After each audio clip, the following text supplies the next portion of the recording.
Sementara itu, Dusun Teratai Gampung Lamtemen Timur Kota Banda Aceh beserta unsur masyarakat, pemuda, dan Badan Kemakmuran Musola menyalurkan bantuan sembako kepada warga Dusun Teratai Gampung Lamtemen Timur Kota Banda Aceh.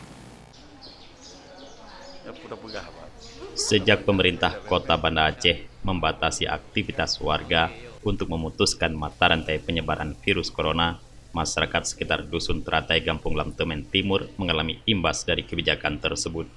Dampak itu dirasakan langsung oleh warga rentan yang tidak memiliki pekerjaan tetap. Begitu juga dengan pedagang kecil, pendapatan mereka tidak lagi mampu menopang kebutuhan rumah tangga. Menyikapi kondisi tersebut, Kepala Dusun Teratai Riazil dibantu unsur masyarakat, pemuda, dan Badan Kemakmuran Musola, serta remaja Musola menyalurkan bantuan berupa sejumlah bahan pokok seperti beras, telur, mie instan, dan minyak goreng bagi puluhan masyarakat rentan seperti janda, fakir miskin yang berada di dusun tersebut.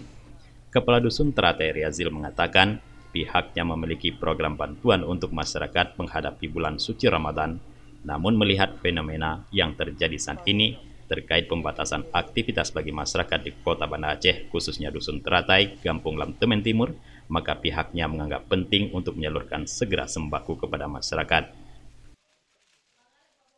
Kami juga menghimbaukan kepada seluruh masyarakat Dusun Teratai untuk mengikuti himbauan pemerintah untuk memperbanyak aktivitas di rumah, memperbanyak zikir sehingga wabah ini jauh daripada kita bersama. Harapan kita bersama agar eksekutif dan legislatif dapat bergerak bersama-sama untuk masyarakat Kota Banda Aceh khususnya segera menyalurkan kebutuhan pokok bagi masyarakat. Jangan hanya menghimbau dan memperpanjang masa lockdown sementara tidak ada action di lapangan. Itu saja harapan. Riazil juga mengatakan kegiatan yang dilakukan diinisiasi cepat oleh aparatur Dusun Teratai dan bantuan tersebut bersumber dari masyarakat Dusun Teratai.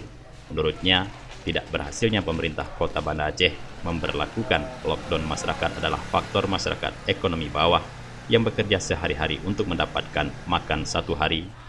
Himbauan pembatasan aktivitas warga disampaikan pemerintah bukan tidak ingin dipatuhi, namun kondisi ekonomi yang memaksa mereka untuk tetap mencari nafkah seperti biasa. Oleh karena itu, pihaknya menghimbau agar pemerintah Kota Banda Aceh dan anggota DPRK, BUMN, dan pihak perusahaan tidak hanya gencar meminta masyarakat untuk stay at home, tetapi juga memikirkan kelompok rentan ini. Dari Banda Aceh, Tim Liputan Aceh TV melaporkan.